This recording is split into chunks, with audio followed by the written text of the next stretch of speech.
ನಮಸ್ಕಾರ ಆತ್ಮೀಯ ಸ್ನೇಹಿತರೆ, ನಾನು ಗುರುದೇವ್ ಬಳುಂಡಗಿ ಸಾಧನಾ ಸ್ಕೂಲ್ ಯೂಟ್ಯೂಬ್ ಚಾನಲ್ಗೆ ಸ್ವಾಗತ ಸುಸ್ವಾಗತ.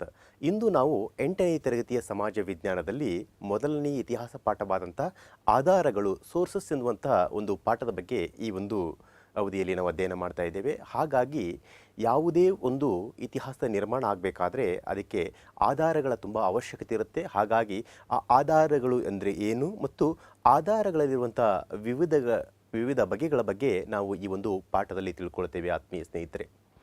ಹಾಗಾದರೆ ಆಧಾರ ಅಂದರೆ ಏನು, ಆಧಾರದಲ್ಲಿರುವಂಥ ವಿಧಗಳು ಯಾವುವು, ಡಿಫ್ರೆಂಟ್ ಟೈಪ್ಸ್ ಆಫ್ ಸೋರ್ಸಸ್ಸು, ಅದ್ರ ಜೊತೆಗೆ ಆಧಾರದ ಅರ್ಥ ಮತ್ತು ಪ್ರಾಮುಖ್ಯತೆ ಬಗ್ಗೆ ತಿಳ್ಕೊಳ್ತೇವೆ.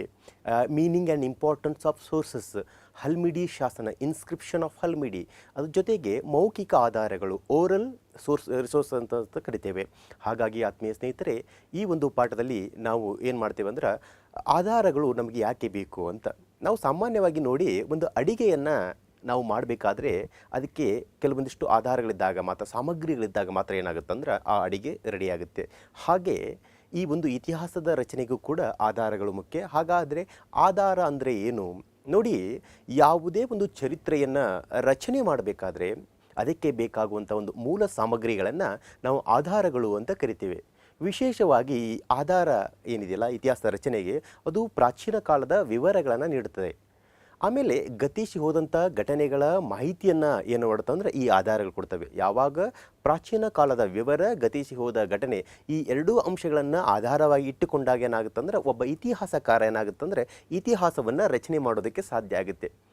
ಹಾಗಾದರೆ ಸಾಮಾನ್ಯವಾಗಿ ಇದು ನಮ್ಮ ದೇಹ ನೋಡಿ, ಈ ದೇಹ ರಚನೆ ಆಗಬೇಕಾದ್ರೆ ಯಾವುದರ ತುಂಬ ಮೂಲ ಅವಶ್ಯಕತೆ ಇದೆ ಗೊತ್ತಾ? ಅದು ಅಸ್ಥಿಪಂಜರ, ಸ್ಕೆಲ್ಟನ್ ಅಂತ ಹೇಳ್ತೀವಲ್ಲ, ಆ ಸ್ಕೆಲ್ಟನ್ ಅಥವಾ ಅಸ್ಥಿಪಂಜರ ಇದ್ದಾಗ ಮಾತ್ರ ದೇಹ ಒಂದು ರೂಪವನ್ನು ಪಡೆದುಕೊಳ್ಳುತ್ತೆ, ಆಕಾರವನ್ನು ಪಡೆದುಕೊಳ್ಳುತ್ತೆ. ಹಾಗೆ ಇತಿಹಾಸ ಅನ್ನೋದು ಒಂದು ದೇಹಕ್ಕೆ ಹೋಲಿಸಬಹುದು. ದೇಹಕ್ಕೆ ಅಸ್ಥಿಪಂಜರ ಹೇಗೆ ಮುಖ್ಯವೋ ಹಾಗೆ ಇತಿಹಾಸಕ್ಕೆ ಆಧಾರಗಳು ಮುಖ್ಯ ಅಂತಲೂ ನೋಡ್ಬೋದು. ಆತ್ಮೀಯ ಸ್ನೇಹಿತರೆ, ಇನ್ನೊಂದು ವಿಶೇಷವಾಗಿ ನಾವು ಅರ್ಥ ಮಾಡಿಕೊಳ್ಬೇಕು, ಆಧಾರಗಳು ಇಲ್ಲದೆ ಹೋದರೆ ಇತಿಹಾಸವನ್ನು ರಚನೆ ಮಾಡೋದಕ್ಕೆ ಸಾಧ್ಯ ಇಲ್ಲ. ಸಾಮಾನ್ಯವಾಗಿ ನೋಡಿ, ನೀವು ವಾದ ವಿವಾದ ಮಾಡುವಾಗ, ಚರ್ಚೆ ಮಾಡುವಾಗ ಸಾಮಾನ್ಯವಾಗಿ ನಿಮ್ಮ ಅಭಿಮುಖವಾಗಿರುವಂಥ ವ್ಯಕ್ತಿ ಏನು ಕೇಳ್ತಾನೆ ನಿಮಗೆ ಪ್ರಶ್ನೆ? ಆಧಾರ ಏನಿದಕ್ಕೆ ಅಂತ. ಅಂದರೆ ಆ ಒಂದು ಚರ್ಚೆ, ಆ ಒಂದು ವಿಷಯ, ವಾದ, ನೀವು ಅದು ಒಂದು ತಾರ್ಕಿಕ ಅಂತ್ಯವನ್ನು ಕಾಣಬೇಕಾದ್ರೆ ಅದಕ್ಕೆ ಆಧಾರಗಳು ಏನು ಅಂತ ಕೇಳ್ತಾರಲ್ಲ, ಹಾಗೆ ಇಲ್ಲಿನೂ ಕೂಡ ನೀವು ಸಾಮಾನ್ಯವಾಗಿ ಈ ಚಿತ್ರದಲ್ಲಿ ನೋಡ್ತಾ ಇದ್ದೀರ, ಮಾನವನ ದೇಹ ರಚನೆ ಆಗಬೇಕಾದ್ರೆ ಹೇಗೆ ಆ ಸ್ಕೆಲೆಟನ್, ಅಸ್ಥಿಪಂಜರ ಅವಶ್ಯಕತೆ ಇದ್ದಾಗ ಒಂದು ಸರಿಯಾದ ರೂಪವನ್ನು ಪಡೆದುಕೊಳ್ಳುತ್ತೋ, ಹಾಗೆ ಒಂದು ಇತಿಹಾಸವು ಅತ್ಯಂತ ಒಂದು ತಾರ್ಕಿಕ ಅಂತ್ಯವನ್ನು ಕಾಣಬೇಕಾದ್ರೆ, ಅದಕ್ಕೆ ವಿಶೇಷವಾಗಿ ಒಂದು ಸ್ಪಷ್ಟತೆ ಬರಬೇಕಾದ್ರೆ ಅಲ್ಲಿ ಏನಾಗುತ್ತಂದ್ರೆ ವಿವಿಧ ತೆರನಾದಂಥ ಆಧಾರಗಳ ಒಂದು ಪ್ರಾಮುಖ್ಯತೆ ಬೇಕಾಗುತ್ತೆ. ಆತ್ಮೀಯ ಸ್ನೇಹಿತರೆ ನೋಡಿ, ಆಧಾರವನ್ನು ಹೇಗೆ ಬಳಸ್ತೇವೆಯೋ ಅದೇ ರೀತಿಯಾಗಿ ಆ ನೋಟ ಏನಾಗುತ್ತಂದ್ರೆ ಇತಿಹಾಸಕ್ಕೆ ದೊರೀತದೆ. ಹಾಗಾದರೆ ಸಾಮಾನ್ಯವಾಗಿ ಇತಿಹಾಸ ಅನ್ನೋದು ಸಾರ್ವತ್ರಿಕನಾ ಅಂತ ಪ್ರಶ್ನೆ ಉಟ್ಕೊಳ್ಳುತ್ತೆ. ಖಂಡಿತವಾಗಿ ಇತಿಹಾಸ ಅನ್ನೋದು ಸಾರ್ವತ್ರಿಕ ಅಲ್ಲ. ಯಾಕಂದರೆ ಅಲ್ಲಿ ಇತಿಹಾಸಕ್ಕೆ ನಿರ್ದಿಷ್ಟ ಆಧಾರಗಳು ಬೇಕು. ಆ ಆಧಾರಕ್ಕೆ ಅನುಗುಣವಾಗಿ ಏನಾಗುತ್ತಂದ್ರೆ ಇತಿಹಾಸ ನಿರ್ಮಾಣ ಆಗುತ್ತೆ. ಆತ್ಮೀಯ ಸ್ನೇಹಿತರೆ, ಸಾಮಾನ್ಯವಾಗಿ ಇಲ್ಲಿ ನೀವು ನೋಡ್ತಾ ಇರ್ಬೋದು, ಅಲ್ಲಿ ಹುಡುಗಿಯ ಚಿತ್ರ ಮತ್ತು ಅದರ ಪ್ರತಿಬಿಂಬ. ಹಾಗೆ ಅಲ್ಲಿ ಪ್ರತಿಬಿಂಬ ಯಾವ ರೀತಿಯಾಗಿ ಕಾಣುತ್ತೆ ಅಂದರೆ ಆ ಹುಡುಗಿಯ ಮುಖದ ಹಾಗೆ. ಅಂದರೆ ಇಲ್ಲಿ ಆಧಾರಗಳ ಅನುಗುಣವಾಗಿ ಇತಿಹಾಸ ನಿರ್ಮಾಣ ಆಗುತ್ತೆ ಅನ್ನೋದ್ರ ಬಗ್ಗೆ ನೀವು ನೋಡ್ಬೋದು. ರಿಫ್ಲೆಕ್ಷನ್ ಅಂತ ಹೇಳ್ತೇವೆ ನೋಡಿ, looking back so that the view looking forward is even clear ಅಂತ ಅನ್ನೋದ್ರ ಬಗ್ಗೆ ಒಂದು ಕಾನ್ಸೆಪ್ಟನ್ನು ನಾವು ತಿಳ್ಕೊಳ್ತೇವೆ. ಆತ್ಮೀಯ ಸ್ನೇಹಿತರೆ, ಸಾಮಾನ್ಯವಾಗಿ ನೋಡ್ತಾ ಇದ್ದೇವೆ ಆಧಾರ ಎಂದರೇನು ಅಂತ ತಿಳಿದುಕೊಳ್ಳುತ್ತೇವೆ ಮತ್ತು ಆಧಾರದ ಹೋಲಿಕೆಯ ಬಗ್ಗೆ ನಾವು ತಿಳಿದುಕೊಂಡಿವೆ. ಆದರೆ ಸಾಮಾನ್ಯವಾಗಿ ಇಲ್ಲಿ ನಾವು ಪ್ರಶ್ನೆ ಏನಪ್ಪ ಅಂದ್ರೆ, ಆಧಾರಗಳು ಯಾವ ಯಾವ ಆಧಾರಗಳನ್ನು ನಾವು ಬಳಕೆ ಮಾಡಿಕೊಳ್ಳುತ್ತೇವೆ ಅಂತ. ಇತಿಹಾಸ ರಚನೆ ಆಗಬೇಕಾದ್ರೆ ಸಾಮಾನ್ಯವಾಗಿ ನಾವು ಎರಡು ಪ್ರಕಾರದ ಆಧಾರಗಳನ್ನು ಏನು ಮಾಡ್ತೇವೆ, ಅವು ನಾವು ಬಳಸ್ಕೊಳ್ತೇವೆ. ಒಂದನೇದ್ದು ಯಾವುದಂದ್ರೆ ಸಾಹಿತ್ಯ ಆಧಾರಗಳು ಅಂತ, ಲಿಟ್ರೇಚರ್ ಸೋರ್ಸಸ್ ಅಂತ ಹೇಳ್ತೇವೆ.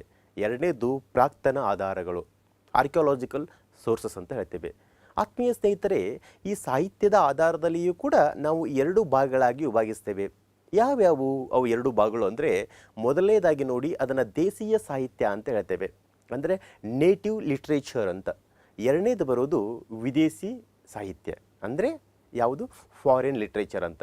ಹಾಗಾಗಿ ಇಲ್ಲಿ ಸಾಮಾನ್ಯವಾಗಿ ಆ ಸಾಹಿತ್ಯ ಆಧಾರಗಳ್ಯಾವು, ಪ್ರಾಕ್ತನ ಆಧಾರಗಳ್ಯಾವು ಮತ್ತು ಸಾಹಿತ್ಯದ ಆಧಾರದಲ್ಲಿರುವಂಥ ಈ ದೇಶೀಯ ವಿದೇಶಿ ಸಾಹಿತ್ಯ ಅಂದ್ರೇನು, ಅಲ್ಲಿರುವಂಥ ಪ್ರಮುಖ ಕೃತಿಗಳು, ಈ ಎಲ್ಲ ಅಂಶಗಳನ್ನು ಏನು ಮಾಡ್ತೇವೆ ಅಂದ್ರೆ ಈ ಆಧಾರಗಳು ಎನ್ನುವಂಥ ಚಾಪ್ಟರಲ್ಲಿ ಅಧ್ಯಯನ ಮಾಡ್ತಾ ಇದ್ದೇವೆ. ಸಾಮಾನ್ಯವಾಗಿ ಇಲ್ಲಿ ನೋಡ್ತಾ ಇದ್ದೀವಿ, ಇಲ್ಲಿ ದೇಶೀಯ ಸಾಹಿತಿಗಳು ಬರೆದಂತಹ ಸಾಹಿತ್ಯಕ್ಕೆ ಆಧಾರಗಳು ಇಲ್ಲಿ ಅಂಶಗಳು ಸಿಗ್ತಾ ಹೋಗ್ತವೆ. ಇಲ್ಲಿ ನಾವು ಇತಿಹಾಸದ ಪಿತಾಮಹ ಹೆರೋಡೋಟಸ್‌ನನ್ನು ನೋಡ್ತಾ ಇದ್ದೇವೆ. ಈ ಎಲ್ಲ ಅಂಶಗಳನ್ನು ನಾವು ಇಲ್ಲಿ ತಿಳಿದುಕೊಳ್ತಾ ಹೋಗ್ತೇವೆ ಆತ್ಮೀಯ ಸ್ನೇಹಿತರೆ. ನೋಡಿ, sources of ancient Indian history ಅಂದರೆ ಭಾರತದ ಪ್ರಾಚೀನ ಇತಿಹಾಸ ರಚನೆ ಆಗಬೇಕಾದ್ರೆ ಅಲ್ಲಿರುವಂತಹ ಆಧಾರಗಳು ಯಾವುವು ಅಂತ ನೋಡಿದ್ರೆ ಎರಡು ಪ್ರಕಾರವಾಗಿ ಇಲ್ಲಿ ಸಾಮಾನ್ಯವಾಗಿ ನೋಡ್ಬೋದು. ಲಿಟರರಿ ಸೋರ್ಸಸ್ ಸಾಹಿತ್ಯಿಕ ಆಧಾರಗಳು, ಆರ್ಕಿಯಾಲಜಿಕಲ್ ಸೋರ್ಸಸ್ ಅಂದರೆ ಪ್ರಾಕ್ತನ ಆಧಾರಗಳು. ಹಾಗಾದರೆ ಈ ಸಾಹಿತ್ಯ ಆಧಾರಗಳು ಯಾವುವು ಅಂತ ನೋಡ್ತಾ ಹೋದರೆ ಇಲ್ಲಿ ನಾವು ವೇದಗಳಲ್ಲಿ ನೋಡ್ತೇವೆ, ಹೌದಲ್ವಾ? ಋಗ್ವೇದ, ಯಜುರ್ವೇದ, ಸಾಮವೇದ, ಅಥರ್ವಣ ವೇದ, ಈ ವೇದಗಳಲ್ಲಿರುವಂಥ ಸಾಹಿತ್ಯವೂ ಕೂಡ ಈ ಇತಿಹಾಸದ ರಚನೆಗೆ ಸಹಾಯಕವಾಗಿದೆ. ಪುರಾಣಗಳನ್ನು ನೋಡ್ತೇವೆ, ಎಪಿಕ್ಸ್ಗಳನ್ನು ನೋಡ್ತೇವೆ. ಅದ್ರ ಜೊತೆಗೆ ಎರಡು ಹೊಸ ಧರ್ಮಗಳ ಉದಯದಲ್ಲಿ ನೋಡುವಂಥ ಎರಡು ಪ್ರಮುಖ ಧರ್ಮಗಳನ್ನು ನೋಡ್ತೇವೆ. ಯಾವುದು? ಅದು ಜೈನ ಧರ್ಮ ಮತ್ತು ಬೌದ್ಧ ಧರ್ಮ. ಈ ಜೈನ ಧರ್ಮದ ಕಾಲಾವಧಿಯಲ್ಲಿ, ಬೌದ್ಧ ಧರ್ಮದ ಕಾಲಾವಧಿಯಲ್ಲಿ ಪ್ರಮುಖ ಕವಿಗಳು, ಸಾಹಿತಿಗಳು ರಚನೆ ಮಾಡಿದಂತಹ ಸಾಹಿತ್ಯ ಏನಿದೆಯಲ್ಲ, ಆ ಸಾಹಿತ್ಯವೂ ಕೂಡ ಏನಾಗಿದೆ ಅಂದರೆ ಈ ಒಂದು ಭಾರತದ ಪ್ರಾಚೀನ ಇತಿಹಾಸದ ರಚನೆಗೆ ಅದು ಆಧಾರವಾಗಿ ನಿಂತುಕೊಂಡಿದೆ. ನಂತರದಲ್ಲಿ ನಾವು ಸಂಗಮ ಸಾಹಿತ್ಯವನ್ನು ನೋಡ್ತೇವೆ, ಸಂಗಮ ಲಿಟ್ರೇಚರ್ ಅಂತ. ಅದ್ರ ಜೊತೆಗೆ ಇನ್ನಿತರ ಸಾಹಿತ್ಯಗಳನ್ನು ನಾವು ನೋಡ್ತೇವೆ. ಅದರ ಜೊತೆಗೆ ನಾವು ಇಲ್ಲಿ ವಿದೇಶಿಯರು ಬರೆದಂತಹ ಸಾಹಿತ್ಯವನ್ನು ಕೂಡ ನಾವು ಇಲ್ಲಿ ತೆಗೆದುಕೊಳ್ತೇವೆ. ಎರಡನೇದಾಗಿ ನೋಡ್ತಾ ಇರೋದು ನಾವು ಆರ್ಕಿಯಾಲಜಿಕಲ್ ರಿಸೋರ್ಸಸ್ ಅಂತ ಹೇಳಿದೆ ನಾನು. ಆರ್ಕಿಯಾಲಜಿಕಲ್ ರಿಸೋರ್ಸಸ್ ಅಂದರೆ ಪ್ರಾಕ್ತನ ಆಧಾರಗಳು ಅಂತ. ಆ ಪ್ರಾಕ್ತನ ಆಧಾರಗಳಲ್ಲಿ ಯಾವ ಯಾವ ಅಂಶಗಳನ್ನು ನಾವು ನೋಡ್ತೇವೆ ಅಂದರೆ ಮೊದಲನೇದಾಗಿ ಇನ್ಸ್ಕ್ರಿಪ್ಷನ್ ಅಂತ. ಇನ್ಸ್ಕ್ರಿಪ್ಷನ್ ಮೀನ್ಸ್ ಶಾಸನಗಳನ್ನು ನೋಡ್ತೇವೆ. ಅಂದರೆ ವಿವಿಧ ರಾಜಮನೆತನಗಳು ಹೊರಡಿಸಿದಂಥ ಹಲವಾರು ಶಾಸನಗಳನ್ನು ನೋಡ್ತೇವೆ. ಆ ಶಾಸನಗಳು ಕೂಡ ನಮ್ಮ ಯಾವುದು ಅಂದರೆ ಅದು ಪ್ರಾಚೀನ ಭಾರತದ ಇತಿಹಾಸ ರಚನೆಗೆ ತುಂಬ ಸಹಕಾರಿಯಾದಂಥ ಆಧಾರಗಳು ಅಂತ ನಾವು ಹೇಳ್ತೀವಿ. ನಂತರದಲ್ಲಿ ಇಲ್ಲಿ ಪ್ರಾಚೀನ ಭಾರತ ಇತಿಹಾಸದಲ್ಲಿ ವಿವಿಧ ರಾಜಮನೆತನಗಳು ಏನಾಗಿದ್ದವು ಅಂದರೆ ಈ ಭಾರತವನ್ನು ಆಳಿದಾಗ ಅಲ್ಲಿರುವಂಥ ಅವ್ರಿಗೆ ಬಳಸಿದಂಥ ಆ ಕಾಯಿನ್ಸ್ ಏನಿದಾವಲ್ಲ, ನಾಣ್ಯಗಳು, ಆ ನಾಣ್ಯಗಳ ಮೇಲೆ ಬರೆದಂತಹ ವಿವಿಧ ಚಿತ್ರಗಳು ಏನಿದಾವಲ್ಲ, ವಿವಿಧ ಅಂತೆಲ್ಲ ಡಿಸ್ಕ್ರಿಪ್ಷನ್, ಆ ಪದಗಳಿದಾವಲ್ಲ, ಅವು ಪದಗಳು ಮತ್ತು ಆ ಅಂಶಗಳು, ಚಿತ್ರಗಳು ಏನಾಗುತ್ತಂದ್ರೆ ಇತಿಹಾಸದಲ್ಲಿ ಆದಂಥ ಸಾಮಾಜಿಕ ಬದಲಾವಣೆ ಆಗಿರಬಹುದು, ಆರ್ಥಿಕ ಬದಲಾವಣೆ ಆಗಿರ್ಬೋದು, ರಾಜಕೀಯ ಬದಲಾವಣೆಗಳಾಗಿರ್ಬೋದು, ಈ ಸಾಂಸ್ಕೃತಿಕ ವಾಸ್ತು ಮತ್ತು ಕಲೆಗೆ ನೀಡಿದಂಥ ಕೊಡುಗೆ, ಈ ಎಲ್ಲ ಅಂಶಗಳನ್ನು ಏನು ಮಾಡುತ್ತೆ ಅಂದರೆ ಈ ಕಾಯಿನ್ಸ್ಗಳು, ಆ ರಾಜರು ಹೊರಡಿಸಿದಂತಹ, ರಾಜಮನೆತನದಲ್ಲಿ ಹೊರಡಿಸಿದಂಥ ಈ ಕಾಯಿನ್ಸ್ಗಳು, ನಾಣ್ಯಗಳಿಂದ ನಮಗೆ ಏನಾಗುತ್ತೆ ಅಂದರೆ ಈ ಪ್ರಾಚೀನ ಭಾರತ ಇತಿಹಾಸ ರಚನೆ ಮಾಡೋದಕ್ಕೆ ಪ್ರಮುಖವಾದಂಥ ಅಂಶಗಳು ದೊರೀತವೆ ಆತ್ಮೀಯ ಸ್ನೇಹಿತರೆ. ಅದರ ಜೊತೆಗೆ ಮಾನ್ಯುಮೆಂಟ್ಸ್ ಬಗ್ಗೆ ನಾವು ನೋಡ್ತೇವೆ. ಹಾಗಾಗಿ ಮಾನ್ಯುಮೆಂಟ್ಸ್ ಇದ್ದಾಗ ಮಾತ್ರ ಇವೆಲ್ಲವೂ ಕೂಡ ಹೆಚ್ಚು ಸಹಕಾರಿಯಾಗೋದಕ್ಕೆ ನಮಗೆ ಸಹಾಯ ಆಗುತ್ತೆ ಅನ್ನೋದ್ರ ಬಗ್ಗೆ ಇಲ್ಲಿ ನಾವು ತಿಳ್ಕೊಂಡಿದ್ದೇವೆ ಆತ್ಮೀಯ ಸ್ನೇಹಿತರೆ. ಅದರ ಜೊತೆಗೆ ಇಲ್ಲಿ ನಾವು ನೋಡ್ತಾ ಇದ್ದೇವೆ ಪ್ರಾಕ್ತನ ಆಧಾರಗಳನ್ನು ನೋಡ್ತೇವೆ. ಪ್ರಾಕ್ತನ ಆಧಾರಗಳಲ್ಲಿ ಕೂಡ ನಾವು 3 ಅಂಶಗಳನ್ನು ನೋಡ್ತೇವೆ. ಹಾಗಾದರೆ ಯಾವುವು? ಹೀಗೆ ಹಿಂದಿನ ಸ್ಲೈಡಲ್ಲಿ ನಾವು ಏನಂತಲ್ಲ ಚರ್ಚೆ ಮಾಡಿದ್ದೇವಲ್ಲ, ಶಾಸನಗಳು ಇನ್ಸ್ಕ್ರಿಪ್ಷನ್ ಅಂತ, ನಾಣ್ಯಗಳು ಕಾಯಿನ್ಸ್ ಅಂತ, ಅದರ ಜೊತೆಗೆ 3ನೇದು ಮಾನ್ಯುಮೆಂಟ್ಸ್ ಮೀನ್ಸ್ ಸ್ಮಾರಕಗಳು, ಆ ಒಂದು ಸಂದರ್ಭದಲ್ಲಿ ರಚನೆಯಾದಂಥ ಸ್ಮಾರಕಗಳು. ಇವೆಲ್ಲವೂ ಕೂಡ ಏನಂತಾರಲ್ಲ ಈ ಪ್ರಾಕ್ತನ ಆಧಾರಗಳಲ್ಲಿ ಕಾಣುವಂಥ ಅಂಶಗಳನ್ನು ನೋಡ್ತೇವೆ. ಆತ್ಮೀಯ ಸ್ನೇಹಿತರೆ, ನಾವು ನೋಡಿದ್ದೇವೆ ಕನ್ನಡದ ಪ್ರಥಮ ಶಾಸನ ಅಂತ ನೋಡುವಂಥದ್ದು ಯಾವುದು ಅಂದರೆ ಹಲ್ಮಿಡಿ ಶಾಸನ. ತಾವು ಇಲ್ಲಿ ನೀವೇನು ಮಾಡ್ತೀರಾ, ಹಲ್ಮಿಡಿ ಶಾಸನವನ್ನು ನೀವು ಕಾಣ್ತಾ ಇದ್ದೀರಾ. ಇದು ಶಾಸನಗಳಲ್ಲಿ ಒಂದು ವಿಧವನ್ನಾಗಿ ಮತ್ತು ಕನ್ನಡದ ಪ್ರಥಮ ಶಾಸನ ಅಂತ ನೋಡ್ತೇವೆ. ಇದು ವಿಶೇಷವಾಗಿ ಕದಂಬರ ಕಾಕುಸ್ಥವರ್ಮನಿಂದ ಸಂದರ್ಭದ ಸಮಯದಲ್ಲಿ ರಚನೆಯಾಗಿತ್ತು ಅಂತ ನಾವು ನೋಡ್ತೇವೆ. ನಂತರದಲ್ಲಿ ಹೇಳಿದೆ ನಿಮಗೆ ವಿವಿಧ ರಾಜಮನೆತನಗಳು ಇದ್ದಂಥ ಸಂದರ್ಭದಲ್ಲಿ ವಿವಿಧ ರಾಜರು ಹೊರಡಿಸಿದಂಥ ಯಾವುದು ಕಾಯಿನ್ಸ್, ನಾಣ್ಯಗಳು. ನೋಡಿ ಇಲ್ಲಿ ವಿವಿಧ ಚಿತ್ರಗಳು ಏನಂತಾರಲ್ಲ, ಆ ಒಂದು ರಾಜ ಪರಂಪರೆಯ ರಾಜಕೀಯ, ಸಾಮಾಜಿಕ, ಆರ್ಥಿಕ, ಧಾರ್ಮಿಕ ಎಲ್ಲ ಅಂಶಗಳನ್ನು ತಿಳಿದುಕೊಳ್ಳೋದಕ್ಕೆ ಏನಾಗುತ್ತೆ ಅಂದ್ರೆ ಈ ನಾಣ್ಯಗಳು ಸಹಕಾರಿಯಾಗ್ತವೆ ಆತ್ಮೀಯ ಸ್ನೇಹಿತರೆ. ಅದರ ಜೊತೆಗೆ ವಿವಿಧ ರಾಜಮನೆತನಗಳು ಭಾರತದ ಪೂರ್ವ, ಪಶ್ಚಿಮ, ದಕ್ಷಿಣ, ಉತ್ತರದಲ್ಲಿ 4 ದಿಕ್ಕಿನಲ್ಲಿ ಆಳಿದಾಗ ಅಲ್ಲಿ ರಚನೆಯಾದಂಥ ಮಾನ್ಯುಮೆಂಟ್ಸ್ ಏನಂತಲ್ಲ, ಸ್ಮಾರಕಗಳನ್ನು ಇಲ್ಲಿ ನೋಡ್ತಾ ಇದ್ದೇವೆ. ನಾವು ಕೆಂಪು ಕೋಟೆಯನ್ನು ನೋಡ್ತಾ ಇದ್ದೇವೆ. ಹಾಗೆ ಇಲ್ಲಿ ವಿವಿಧ ಥರದ ತಾಜ್ ಮಹಲನ್ನು ನೋಡ್ತಾ ಇದ್ದೇವೆ. ಇಲ್ಲಿ ಮೈಸೂರಿನ ಪ್ಯಾಲೇಸನ್ನು ನೋಡ್ತಾ ಇದ್ದೇವೆ. ಹೀಗೆ ನಾವು ಇಂಡಿಯಾ ಗೇಟನ್ನು ನೋಡ್ತಾ ಇದ್ದೇವೆ. ಹೀಗೆ ಎಲ್ಲ ಅಂಶಗಳನ್ನು ನೋಡ್ತೇವೆ. ಅಮೃತ್ಸರದ ಅಂತಾರಲ್ಲ ದೇವಸ್ಥಾನವನ್ನು ನೋಡ್ತಾ ಇದ್ದೇವೆ. ಈ ಎಲ್ಲ ಅಂಶಗಳು ಏನಾಗುತ್ತಪ್ಪ ಅಂದ್ರೆ ನಮ್ಮ ಇತಿಹಾಸದ ರಚನೆಗೆ ತುಂಬ ವಿಶಿಷ್ಟವಾದಂಥ ಆಧಾರಗಳನ್ನು ನಮಗೆ ನೀಡ್ತವೆ ಅಂತ ಹೇಳ್ಬೋದು ಆತ್ಮೀಯ ಸ್ನೇಹಿತರೆ. ಹಾಗಾಗಿ ಇವೆಲ್ಲವೂ ಅಂಶಗಳು ಏನಾಗುತ್ತಂದ್ರೆ ಒಂದು ಸ್ಪಷ್ಟವಾದಂತಹ ಇತಿಹಾಸದ ರಚನೆಗೆ ಏನಾಗುತ್ತಂದ್ರೆ ತುಂಬ ಪೂರಕವಾಗಿ ಕೆಲಸ ಮಾಡುವಂಥ ಅಂಶಗಳು ಆತ್ಮೀಯ ಸ್ನೇಹಿತರೆ. ನೋಡಿ, ಆರ್ಕಿಯಾಲಜಿಕಲ್ ಲಿಟ್ರೇಚರ್ ಸೋರ್ಸಸ್ ಅಂತ ಹೇಳಿದೆ ನಿಮಗೆ. ಆ ಎಲ್ಲ ಅಂಶಗಳ ಬಗ್ಗೆ ಇಲ್ಲಿ ವಿವಿಧ ಥರದಂಥ ಚಿತ್ರಗಳೇನು ಕಾಣ್ತಾವಲ್ಲ, ಇವೆಲ್ಲವೂ ಕೂಡ ಏನಾಗುತ್ತಂದ್ರೆ ಸಾಹಿತ್ಯದ ರಚನೆಗೆ ಅತ್ಯಂತ ಸ್ಪಷ್ಟತೆಯನ್ನು ಕೊಡೋದಕ್ಕೆ ಸಹಕಾರಿಯಾಗುವಂಥ ಅಂಶಗಳನ್ನು ನೀವೆಲ್ಲವೂ ಕೂಡ ಇಲ್ಲಿ ನೋಡ್ತಾ ಇದ್ದೀರಾ. ನೋಡಿ, ಸಾಮಾನ್ಯವಾಗಿ ಹೇಳಿದೆ ನಿಮಗೆ, ಸಾಹಿತ್ಯಗಳಲ್ಲಿ 2 ವಿಧಗಳು ಅಂತ. ಯಾವ 2 ವಿಧಗಳು? ಒಂದು ದೇಶೀಯ ಸಾಹಿತ್ಯ ಮತ್ತು ಒಂದು ಎರಡನೇದು ವಿದೇಶೀಯ ಸಾಹಿತ್ಯ ಅಂತ. ಮೊದಲನೇದಾಗಿ ನಾವು ದೇಶೀಯ ಸಾಹಿತ್ಯ ಅಂದರೆ ಏನು ಅಂತ ನಾವು ತಿಳ್ಕೊಳ್ತಾ ಹೋದೆ. ಆತ್ಮೀಯ ಸ್ನೇಹಿತರೆ, ನಮ್ಮ ಭಾರತೀಯರು ಏನಿದಾರಲ್ಲ, ಅವರು ರಚನೆ ಮಾಡಿದಂತಹ ಸಾಹಿತ್ಯ, ಆ ಸಾಹಿತ್ಯವನ್ನು ನಾವು ದೇಶೀಯ ಸಾಹಿತ್ಯ ಅಥವಾ ನೇಟಿವ್ ಲಿಟ್ರೇಚರ್ ಅಂತ ನಾವು ಕರಿತೇವೆ. ಹೀಗೆ ಬಳಕೆಯಾಗುವ ಆಧಾರಗಳನ್ನು ಏನಿದಾವಲ್ಲ, ಅವನ್ನು ದೇಶೀಯ ಸಾಹಿತ್ಯ ಆಧಾರಗಳು, ನೇಟಿವ್ ಲಿಟ್ರೇಚರ್ ಸೋರ್ಸಸ್ ಅಂತ ಕರಿತೇವೆ. ಸಾಮಾನ್ಯವಾಗಿ ನಾವು ಉದಾಹರಣೆಗಳನ್ನು ನಾವು ತೆಗೆದುಕೊಂಡು ಹೋದಾಗ ನೋಡಿ, ವಿಶಾಖ ದತ್ತ ಎನ್ನುವಂತಹ ಕವಿ ಏನು ಮಾಡ್ತಾನೆ ಅಂದರೆ ಮುದ್ರಾ ರಾಕ್ಷಸ ಎನ್ನುವಂಥ ಕೃತಿಯನ್ನು ರಚನೆ ಮಾಡ್ತಾನೆ. ಭಾರತೀಯರಾದಂತಹ ಕಲ್ಲಣ ಏನು ಮಾಡ್ತಾನಂದರೆ ರಾಜತರಂಗಿಣಿ ಎನ್ನುವಂಥ ಏನು ಮಾಡ್ತಾನಂದರೆ ಪುಸ್ತಕವನ್ನು ಅಥವಾ ಕೃತಿಯನ್ನು ರಚನೆ ಮಾಡ್ತಾನೆ. ಇಲ್ಲಿ ನಾವು ಇಂಡಿಯನ್ ಲಿಟ್ರೇಚರ್ ಅಂತಲ್ಲ ಭಾರತ ಸಾಹಿತ್ಯವನ್ನು ನೋಡ್ತಾ ಇರುವಾಗ ಇಲ್ಲಿ ಸಾಮಾನ್ಯವಾಗಿ ನಾವು ಮೊದಲನೇದಾಗಿ ನೋಡ್ತಾ ಇದ್ದೀವಲ್ಲ, ವಿಶಾಖ ದತ್ತನ ಮುದ್ರಾ ರಾಕ್ಷಸ ಕೃತಿಯನ್ನು ನಾವು ಇಲ್ಲಿ ಕಾಣ್ತಾ ಇದ್ದೀವಿ ಆತ್ಮೀಯ ಸ್ನೇಹಿತರೆ. ಅದ್ರ ಜೊತೆಗೆ ನಾನು ಹೇಳಿದೆ ಎರಡನೇದು ಕಲ್ಲಣನ ರಾಜತರಂಗಿಣಿ ಕೃತಿಯನ್ನು. ಇಲ್ಲಿ ನೀವು ಕಲ್ಲಣನ ಕಾಣಬಹುದು. ಕಲ್ಲಣನ ಒಂದು ಯಾವುದು ರಾಜತರಂಗಿಣಿ ನೋಡ್ತಾ ಇದ್ದಾರೆ. ಅದ್ರ ಜೊತೆಗೆ ವಿಶಾಖ ದತ್ತನ ಒಂದು ಮುದ್ರಾರಾಕ್ಷಸ ಕೃತಿಯನ್ನು ಇಲ್ಲಿ ನಾವು ಕಾಣೋದಕ್ಕೆ ಸಾಧ್ಯ ಆಗುತ್ತೆ ಆತ್ಮೀಯ ಸ್ನೇಹಿತರೆ. ನೋಡಿ, ಹಾಗೆ ಭಾರತೀಯರಲ್ಲಿ ಹಲವಾರು ಮಹಾನ್ ಕವಿಗಳು ಸಾಹಿತಿಗಳನ್ನು ನೋಡ್ತಾ ಇದ್ದೇವೆ.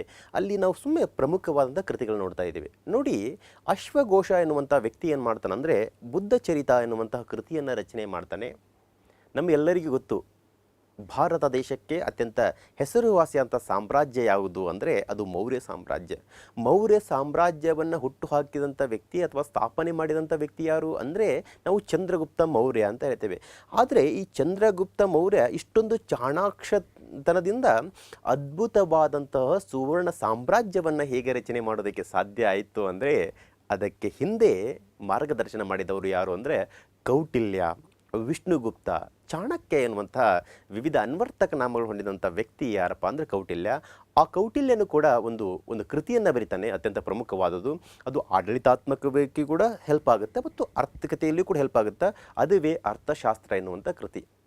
ನೋಡಿ ಆತ್ಮೀಯ ಸ್ನೇಹಿತರೆ, ನಾವು ಹೊಸ ಧರ್ಮಗಳ ಉದಯದಲ್ಲಿ ನೋಡ್ತೇವೆ ಬೌದ್ಧ ಧರ್ಮ ಮತ್ತು ಜೈನ ಧರ್ಮ ಅಂತ. ಇದರಲ್ಲಿ ವಿಶೇಷವಾಗಿ ನಾವು ಏನು ಮಾಡ್ತೀವಿ ಅಂದರೆ ಬೌದ್ಧ ಧರ್ಮದಲ್ಲಿ ಬರುವಂಥ ತ್ರಿಪೀಠಿಕೆಗಳು ಕೂಡ ತುಂಬ ವಿಶೇಷವಾಗಿ ಆಧಾರವಾಗಿ ನಮ್ಮ ಇತಿಹಾಸದ ರಚನೆಗೆ ಏನಾಗುತ್ತೆ ಅಂದರೆ ಸಹಾಯ ಆಗುತ್ತೆ. ವಿಶೇಷವಾಗಿ ನೋಡಬೇಕು, ರಾಷ್ಟ್ರಕೂಟರ ಅತ್ಯಂತ ವಿಶಿಷ್ಟ ಪ್ರಸಿದ್ಧ ದೊರೆ ಯಾರು? ಅಮೋಘ ವರ್ಷ ನೃಪತುಂಗ ಅಂತ. ಈ ಅಮೋಘ ವರ್ಷ ನೃಪತುಂಗನ ಆಸ್ಥಾನದಲ್ಲಿದ್ದಂಥ ಅದ್ಭುತ ಕವಿ ಪಾಂಡಿತ್ಯವನ್ನು ಹೊಂದಿದಂಥ ವ್ಯಕ್ತಿ ಯಾರು ಅಂದರೆ ಶ್ರೀವಿಜಯ ಅಂತ ನೋಡ್ತೀವಿ. ಆ ಶ್ರೀವಿಜಯ ರಚಿಸಿದಂಥ ಕೃತಿ ಯಾವುದು? ಅದು ಕವಿರಾಜ ಮಾರ್ಗ. ಆತ್ಮೀಯ ಸ್ನೇಹಿತರೆ, ಇಲ್ಲಿ ಕವಿರಾಜ ಮಾರ್ಗದಲ್ಲಿ ನಾವು ನೋಡ್ತಾ ಇದ್ದೇವೆ ಕಾವೇರಿಯಿಂದ ಗೋದಾವರಿವರೆಗೆ ಕರ್ನಾಟಕವನ್ನು ಹಬ್ಬಿಕೊಂಡಿತ್ತಂತ. ಈ ಎಲ್ಲ ಅಂಶಗಳನ್ನು ಏನಾಗುತ್ತಂದ್ರೆ ನಮ್ಮ ಒಂದು ಪ್ರಾಚೀನ ಭಾರತದ ಅಥವಾ ಕರ್ನಾಟಕದ ಇತಿಹಾಸದ ರಚನೆಗೆ ಏನಾಗುತ್ತಂದ್ರೆ ಸಹಾಯಕ ಆಗುತ್ತೆ. ಸಾಮಾನ್ಯವಾಗಿ ನೀವು ಕವಿರಾಜ ಮಾರ್ಗ ಕೃತಿಯನ್ನು ನೀವು ಇಲ್ಲಿ ಕಾಣಬಹುದು ಆತ್ಮೀಯ ಸ್ನೇಹಿತರೆ. ಅದರ ಜೊತೆಗೆ ಇಲ್ಲಿ ಚಂದ್ರಗುಪ್ತ ಮೌರ್ಯ ಅನ್ನುವಂಥ ಶ್ರೇಷ್ಠ ಸಾಮ್ರಾಟ ತಯಾರಾಗೋದಕ್ಕೆ ಅದಕ್ಕೆ ಒಬ್ಬ ಶ್ರೇಷ್ಠ ಗುರುವಾದಂಥ ಚಾಣಕ್ಯನ ಸಹಕಾರಿಯಾದಂಥ ಚಿತ್ರವನ್ನು ನೀವು ಇಲ್ಲಿ ಮಾಡ್ಬೋದು. ಭಾರತದಲ್ಲಿ ವಿಶಿಷ್ಟವಾದಂಥ ಒಂದು ಸಾಮ್ರಾಜ್ಯ ಅದು ಯಾವುದು ಅಂದರೆ ಮೌರ್ಯ ಸಾಮ್ರಾಜ್ಯ. ಅದರ ಹಿನ್ನೆಲೆ ಮಾರ್ಗದರ್ಶಕ ಯಾರು ಅಂದರೆ ಚಾಣಕ್ಯ ಆತ್ಮೀಯ ಸ್ನೇಹಿತರೆ.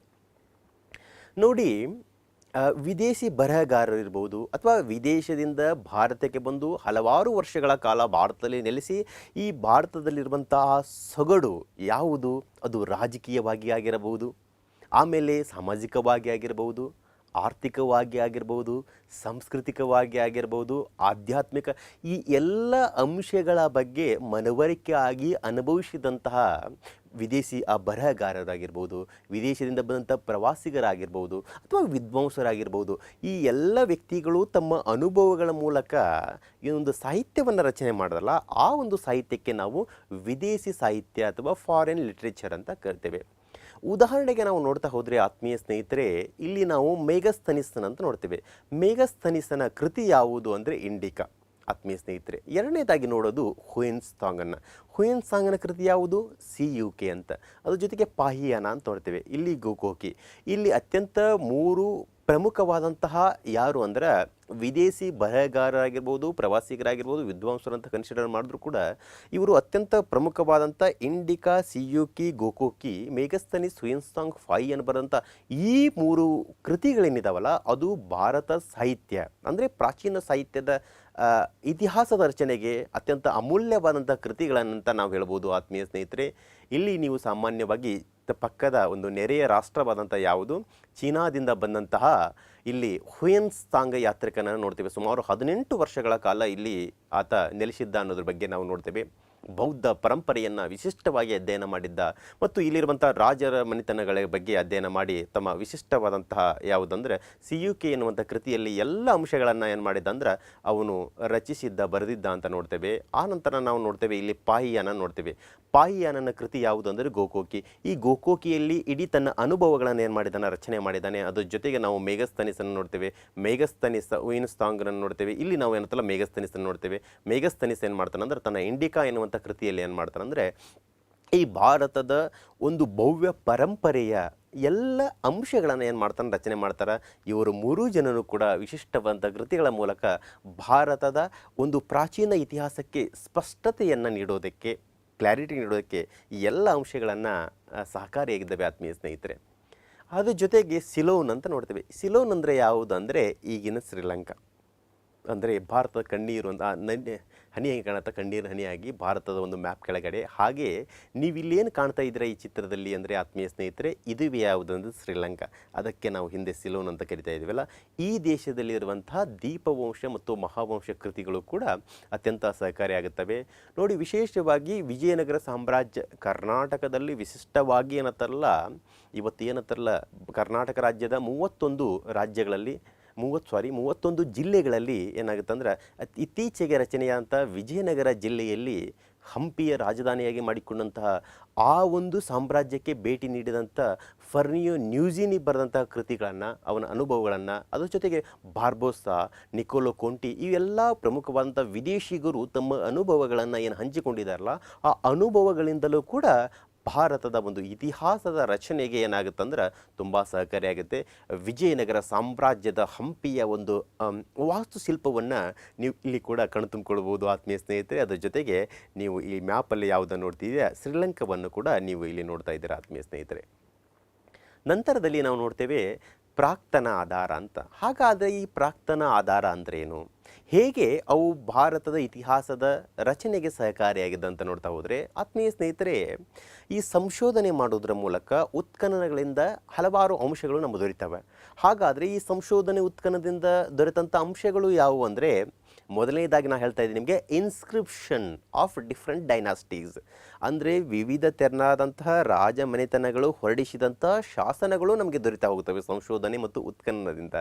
ಅದ್ರ ಜೊತೆಗೆ ವಿವಿಧ ರಾಜ ಮನೆತನಗಳು ಹೊರಡಿಸಿದಂಥ, ಫಾರ್ ಎಕ್ಸಾಂಪಲ್ ನಾವು ನೋಡ್ತಾ ಹೋದರೆ ಮೌರ್ಯ ಸಾಮ್ರಾಜ್ಯ, ಗುಪ್ತ ಸಾಮ್ರಾಜ್ಯ, ವರ್ಧನ ಸಾಮ್ರಾಜ್ಯ.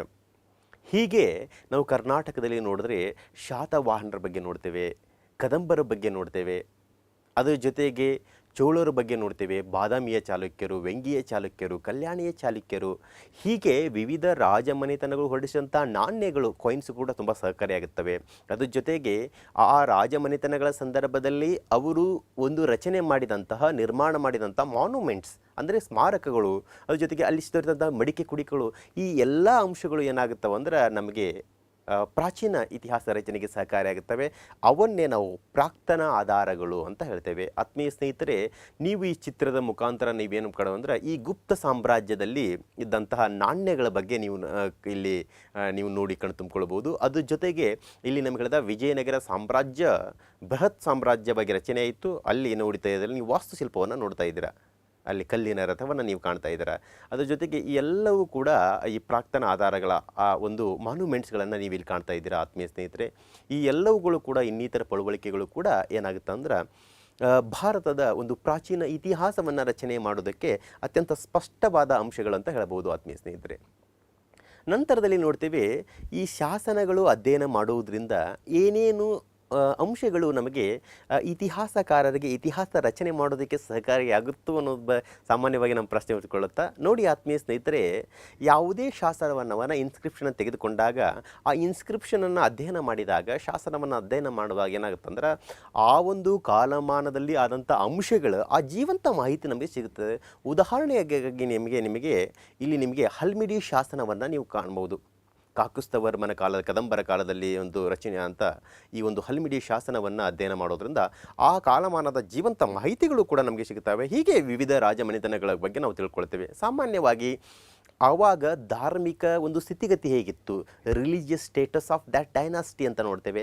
ಹಾಗಾದರೆ ಆ ಒಂದು ರಾಜಮನೆತನದಲ್ಲಿ ಯಾವ ರೀತಿಯಂಥ ಸಂಸ್ಕೃತಿ ಕಲ್ಚರನ್ನು ಹೊಂದಿತ್ತು, ಅದರ ಜೊತೆಗೆ ಆ ಆರ್ಥಿಕ ಸ್ಥಿತಿಗಳು, economical condition, status of that dynasty, ಆಮೇಲೆ ದ ಅಡ್ಮಿನಿಸ್ಟ್ರೇಷನ್ ಎಟ್ಸೆಟ್ರಾ, ಈ ಎಲ್ಲ ಅಂಶಗಳನ್ನು ಏನು ಮಾಡ್ತೀವಿ ಅಂದರೆ ಶಾಸನಗಳ ಅಧ್ಯಯನ ಮಾಡೋದ್ರಿಂದ ತಿಳ್ಕೊಳ್ತೇವೆ ಆತ್ಮೀಯ ಸ್ನೇಹಿತರೆ. ಹಾಗಾಗಿ ಅತ್ಯಂತ ಪ್ರಮುಖವಾದಂತಹ ಅಂಶ ಇಲ್ಲಿ ಶಾಸನಗಳ ಅಧ್ಯಯನವು ಕೂಡ ಇತಿಹಾಸದ ರಚನೆಯಲ್ಲಿ ಆಧಾರವಾಗಿ ನಮಗೆ ಸಹಕಾರಿಯಾಗುತ್ತೆ ಆತ್ಮೀಯ ಸ್ನೇಹಿತರೆ.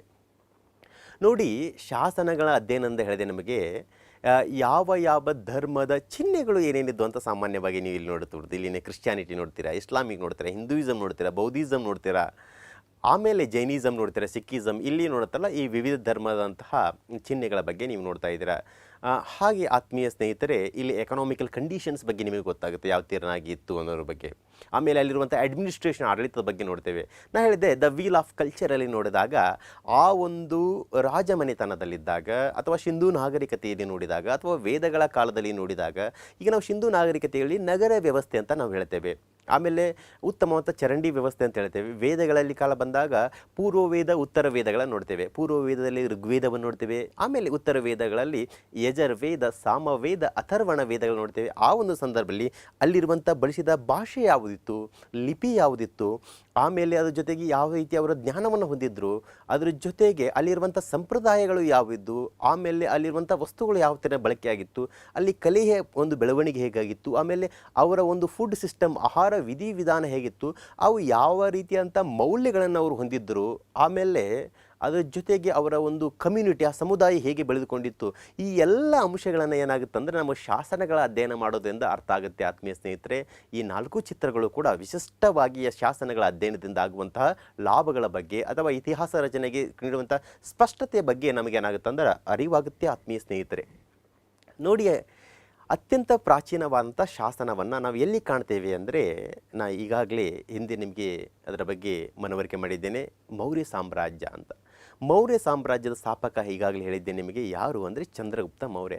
ಈ ಚಂದ್ರಗುಪ್ತ ಮೌರ್ಯನ ಹಿಂದೆ ಇರುವಂಥ ಮಾರ್ಗದರ್ಶಕ ಯಾರು ಅಂದರೆ ಕೌಟಿಲ್ಯ ಅಂತ ಹೇಳ್ತೇವೆ, ವಿಷ್ಣುಗುಪ್ತ ಅಂತ ಹೇಳ್ತೇವೆ, ಚಾಣಕ್ಯ ಅಂತ ಹೇಳ್ತೇವೆ. ಅಲ್ಲಿ ಚಂದ್ರಗುಪ್ತನ ಮಗ ಯಾರು ಅಂದರೆ ಬಿಂದುಸಾರ, ಬಿಂದುಸಾರನ ಮಗ ಯಾರು ಅಂದರೆ ಅಶೋಕ. ನೋಡಿ, ಅಶೋಕ ಏನಾಗುತ್ತೆ ಅಂದ್ರೆ ಈ ಒಂದು ಮೌರ್ಯ ಸಾಮ್ರಾಜ್ಯದಲ್ಲಿ ಅತ್ಯಂತ ಪಾಪ್ಯುಲರ್ ಮೀನ್ಸ್ ಪ್ರಸಿದ್ಧಿಯನ್ನು ಪಡೆದಂತಹ ಯಾರು ಅಂದರೆ ಒಬ್ಬ ರಾಜನಂತ ನೋಡ್ತೇವೆ, ಸಾಮ್ರಾಟನಾಗಿ ನೋಡ್ತೇವೆ.